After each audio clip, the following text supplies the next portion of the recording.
Olá, eu sou Karina Jacques, professora de Direito Constitucional, e vim falar nesse vídeo um pouquinho para você sobre o filtro de relevância para o recurso especial, a PEC que trouxe a alteração do artigo 105, parágrafos 2º e 3º, a inclusão do parágrafo 2º e 3º, para agora exigir que o recorrente, no recurso especial, argumente a relevância do caso de direito federal e infraconstitucional para que esse recurso suba ao STJ, tá? O que você sabe sobre o filtro de relevância, que é uma novidade agora, né? O pessoal que fez agora a segunda fase da OAB ficou apreensivo, né? Sobre esse tema, se ele poderia ser cobrado, e a gente vai falar um pouquinho mais desse tema, até para preparar você que vai fazer os próximos exames e você que vai fazer concurso público também, porque esse poder judiciário cai no teu conteúdo programático, isso também é importante para você. Então vem comigo que a gente vai falar um pouquinho sobre o filtro de relevância. O STJ, para começo de conversa, ele é o guardião da legislação federal, tá? Ele é o tribunal, a exemplo do Supremo, que é o guardião da Constituição Federal, o STJ é o guardião da legislação federal. Então, o que ocorre? Durante anos, o STJ veio e vem sendo apenas não, né? Vamos tirar esse apenas, mas servindo como uma terceira instância judicial para que as partes que discutem desde o juízo singular, desde a primeira instância, para que as partes discutam questões de direito subjetivo, de direito material subjetivo, briga de vizinho, como eu digo em sala de aula. Então, o STJ está discutindo coisas que não são da essência, tá decidindo coisas que não são da essência da sua função.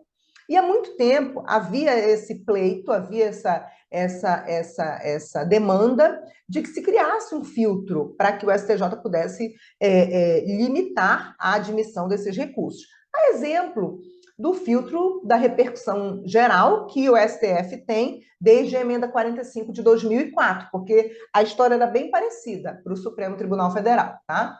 Então, essa PEC, que a gente chama de PEC da relevância, né, ela demorou praticamente uma década, certo, para que ela fosse aprovada. Ela, em 2017, foi votada na Câmara, 2021 no Senado, aí teve uma alteração do texto com alteração de sentido da norma, então em 2022 ela voltou para a Câmara e aí então em 2022 ela foi aprovada. Então, uma década desde praticamente desde que ela foi protocolada. E o objetivo era justamente isso: limitar o número de processos, o número de recursos que poderiam subir para o STJ com esse parâmetro, que o STJ mantivesse a sua missão institucional de ser o guardião da legislação federal. Essa limitação de recursos não é para coibir o direito de ação, o direito de recurso das partes, né, no processo, mas que a gente possa ter um limite, né, e um padrão de um critério, né, um filtro para que esses processos subam. Então, em 14 de julho de 2022, a emenda 125 foi promulgada, publicada, e a gente tem a inclusão dos parágrafos 2º e 3º, tá? No parágrafo 2º é dito que o recorrente, tá? Ele terá agora que argumentar, que comprovar a relevância em direito federal infraconstitucional para que esse recurso seja admitido no STJ. E o STJ pode recusar a admissão desse recurso, né, pelo voto de 2/3 dos seus membros, tá? A exemplo também da votação exigida para o Supremo recusar o recurso extraordinário nas alegações, né, na argumentação da repercussão geral. É bem parecido, tá? E aí, o parágrafo 3º desse artigo 105, incluído pela emenda 125, ele traz uma lista de temas que são considerados pela emenda como de relevância presumida, tá? As ações penais, as ações que possam causar inelegibilidade, as ações de improbidade, as ações cujo valor da causa é superior a 500 salários mínimos. Então, a gente tem uma lista ali de temas que são, digamos assim, presumidamente, digamos assim, não, realmente, presumidamente relevantes quanto à admissão desse recurso especial, tá? Logo quando saiu a emenda, eu até comentei isso com alguns alunos em algumas salas de aula, houve bastante crítica da doutrina, porque praticamente a emenda, ela focou, eu trouxe aqui a emenda para você, já já eu abro na tela para você. Praticamente a emenda só focou no critério de interesse político e de interesse econômico na relevância presumida. Não trouxe questões, por exemplo, sobre direito ambiental, direitos difusos em geral, tá? Direito ambiental, direito dos hipossuficientes, direito à saúde, direitos previdenciários, questões indígenas, direitos dos idosos, que são questões do direito federal, da legislação federal infraconstitucional, de relevância. São questões de relevância, tá? Mas não ocorreu, tá? A lista de temas de relevância presumida trazidas pelo parágrafo 3º do artigo 105, incluído pela emenda 125, ela não abordou esses temas que são de relevância, tá? Só que aí tu me perguntas, Karina, mas não podem ser acrescentados outros temas de relevância? Sim. O próprio parágrafo 3º, ele inclui no seu último inciso que outras hipóteses previstas em lei, tá? Então, a gente tem essa previsão. E aí, no artigo 105, a gente só tem a inclusão do parágrafo 2º e 3º. Só que quando a gente vai lá para o texto da emenda 125, a emenda 125 traz no seu parágrafo primeiro, já eu vou abrir para a gente ver, o primeiro estou apresentando aqui o tema, lá no seu artigo 1º da emenda, ela diz, o artigo 105 passa a vigorar com o seguinte texto, aí o texto, e o artigo 2º da emenda diz que essa emenda passa a ter vigor na data da sua publicação, e a partir da sua publicação, os requisitos da relevância já devem ser exigidos para a admissão do recurso. E aí vem uma outra discussão no âmbito dos doutrinadores, logo que saiu, certo? Que é se há a autoaplicabilidade, tá? Da emenda 125. Será que ela vai ser exigida logo a partir de 14 de julho de 2022? Será que era para ser exigido logo em seguida? Até quando a gente estava já em sala de aula, né? Porque a gente está sempre em sala de aula, houve aquela dúvida: será que já para o próximo edital, para o próximo concurso já vai ser exigido? Parte da doutrina, e eu me incluo, né, nesse grupo, entendeu pela não autoaplicabilidade, pela não autoaplicabilidade da emenda 125, porque precisa de uma regulamentação. A exemplo da repercussão geral, que trouxe a regulamentação para o CPC, para que haja o procedimento de admissão da repercussão geral lá no recurso extraordinário, entendemos que sim, para a relevância do recurso especial, é necessária a regulamentação. E aí o que aconteceu? Em outubro, o pleno do STJ aprovou o enunciado administrativo número 8, tá tudo aqui, já eu vou abrir a tela para você, o enunciado administrativo número 8, dizendo justamente que a emenda 125 não é autoaplicável e esses requisitos, esse filtro de relevância só será exigido depois da regulamentação, ok? Então, a gente vai mostrar agora no texto, agora sim, eu compartilho a tela com você, a gente vai mostrar no texto, a gente vai analisar, certo? Com detalhe aqui o filtro de relevância, tá? Então, tá aqui o tema, né? Filtro de relevância, que é a emenda 125, tá? Deixa eu até anotar aqui, minha canetinha, é a emenda constitucional 125/2022, tá? E aí a emenda, né, tá aqui, ó, ela começa assim, o artigo 1º dela diz, o artigo 105 passa a vigorar com o seguinte texto. Aí o caput, né, O início do artigo 105, ele permanece, aí o parágrafo 2º é novidade, olha só. No recurso especial, que é o recurso que a gente tem para o STJ, né, um deles, o recorrente deve demonstrar a relevância das questões de direito federal e infraconstitucional discutidas no caso, nos termos da lei. Olha aqui, eu não tinha nem comentado com você na hora que eu estava falando na tela direto com você. Eu já começo fazendo a leitura do dispositivo, entendendo que quando a gente diz nos termos da lei, isso aqui é uma demonstração da não autoaplicabilidade desse dispositivo. Mas vamos lá, vamos seguir. No recurso especial, o recorrente deve demonstrar a relevância das questões de direito federal e infraconstitucional discutidas no caso, nos termos da lei, a fim de que a admissão do recurso seja examinada pelo tribunal. Que tribunal? O STJ. Estamos no artigo do STJ, tá? O qual somente pode dele não conhecer, com base nesse motivo, que motivo? A relevância das questões de direito federal e infraconstitucional, pela manifestação de 2/3 dos membros do órgão competente para julgamento, 2/3 do STJ, ok? Então, a gente tem aqui, certo? A previsão do filtro de relevância, tá? Ele é um requisito para que o recorrente possa ver o seu recurso especial sendo admitido no STJ. Aí vamos lá. Haverá relevância de que trata o parágrafo 2º deste artigo nos seguintes casos. Isso aqui é a chamada relevância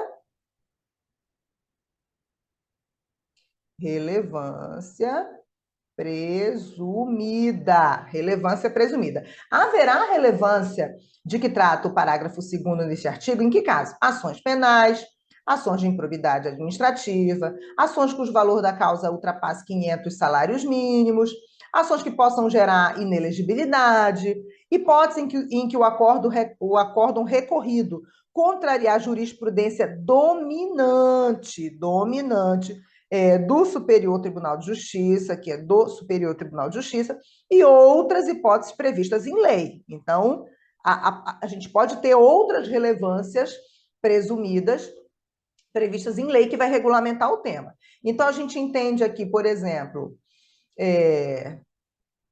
aqui, interesse político, tá? Posso colocar aqui, que aqui tem interesse político também, as ações que possam causar inelegibilidade. Aqui no 3, eu poderia dizer que a gente tem um interesse econômico, tá? Interesse econômico, ok. Aqui o 5 é a própria missão do STJ, né? Que é a uniformização do entendimento da interpretação do direito federal infraconstitucional. Então, se ele tem uma jurisprudência dominante, é tema a ser avaliado, a ser analisado por ele, tá? Só que a gente tem a crítica aqui da doutrina que eu concordo. Cadê aqui, na relevância presumida da própria emenda 125, já trazida para cá mesmo, os direitos difusos, os direitos previdenciários, os direitos dos indígenas, certo? Enfim, os direitos da saúde, do idoso, pessoas com deficiência, direitos das pessoas com deficiência. Não houve. Pode ser que a lei regulamentadora traga. Aí outra pergunta que você me faz. Karina, mas pode, por exemplo, não havendo a relevância presumida, o recorrente arguir essa relevância, demonstrar essa relevância e convencer o STJ? Entendo que sim, certo? Entendo que sim, porque pode haver ali uma relevância que não foi presumida, mas que pode ser demonstrada pelo recorrente, tá? Nas razões do recurso.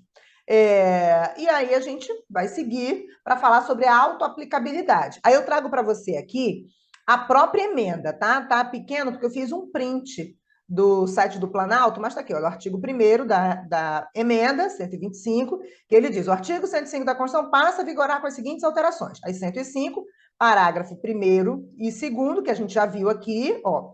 Aí esse artigo 2º é que eu quero trabalhar. Olha o que diz o texto, tá? Tá pequenino, mas dá para eu ler aqui. Coloquei até meus óculos, né? Para a gente poder analisar. A relevância de que trata o parágrafo 2º do artigo 105 da Constituição Federal será exigida dos recursos especiais interpostos após a entrada em vigor desta emenda, ocasião em que a parte poderá atualizar o valor da causa para os fins de que trata o inciso 3 do parágrafo 3º do referido artigo.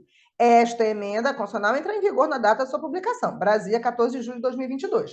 Então, na leitura desse dispositivo, ora, o STJ passaria a exigir, certo, a argumentação da relevância do recorrente, né, nas razões do recurso, logo após a entrada em vigor da emenda, tá? E aí a doutrina passou a discutir se esse dispositivo era ou não autoaplicável, certo? É a pergunta, tá? Parte da doutrina dizia que sim, parte da doutrina dizia que não, eu entendia que não, certo? E aí a gente teve a solução com o enunciado administrativo número 8, isso aqui tira qualquer dúvida para você que vai fazer a prova da OAB, certo? Para você que vai fazer concurso público, o enunciado administrativo número 8 diz o seguinte, está entre aspas, porque é o texto do enunciado. A indicação no recurso especial dos fundamentos de relevância da questão de direito federal infraconstitucional somente será exigida em recursos interpostos contra acórdãos publicados após a data de entrada em vigor da lei regulamentadora prevista no artigo 105, parágrafo 2º da Constituição Federal. Por quê? Vou voltar aqui. O artigo 105, parágrafo 2º diz, nos termos da lei, tá? E eu entendo também que aqui o parágrafo 3º diz das outras hipóteses de relevância presumida que virão em lei, previstas em lei. Então, o enunciado do STJ diz que o STJ só vai exigir, certo? A argumentação da relevância de direito federal infraconstitucional depois da entrada em vigor dessa lei regulamentadora. Enquanto não vier essa lei regulamentadora, a gente não vai ter, certo, que se preocupar com, por exemplo, na tua segunda fase da OAB, inconstitucional, certo? Não vai ter que se preocupar em fazer as argumentações. Já é para pensar nisso, já é para treinar, certo? Pelo menos saber como é que conversar com seu professor, conversar comigo, né? Se eu for a tua professora de prática constitucional, mas até que venha essa lei regulamentadora não vai ser cobrado, porque o STJ não está cobrando, ok? E aí, uma novidade, eu até terminei a tela aqui com você, olha, e aí uma novidade, tá? É o seguinte, dia 5 de dezembro agora, de 2022, eu estou gravando esse vídeo ainda em 2022, estamos em dezembro, né? O ano já vai acabar. Em 5 de dezembro, o STJ entregou ao presidente do Supremo, né? O STJ entrega ao presidente do Senado, perdão, falei Supremo, ato falho, tá? O STJ entregou ao presidente do Senado um anteprojeto, tá? De lei, tá? Como proposta a um projeto de lei de regulamentação da emenda 125. Então, o Senado já recebeu do próprio STJ uma iniciativa, um esboço, um anteprojeto de lei para regulamentar o artigo 105, parágrafos 2º e 3º.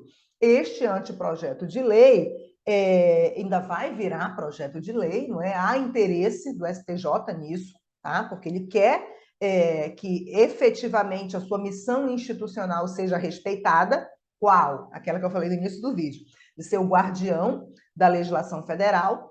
E esse anteprojeto, ele vai alterar, né? Ele pretende alterar o CPC, o Código de Processo Civil, certo? A Lei 13.105 de 2015.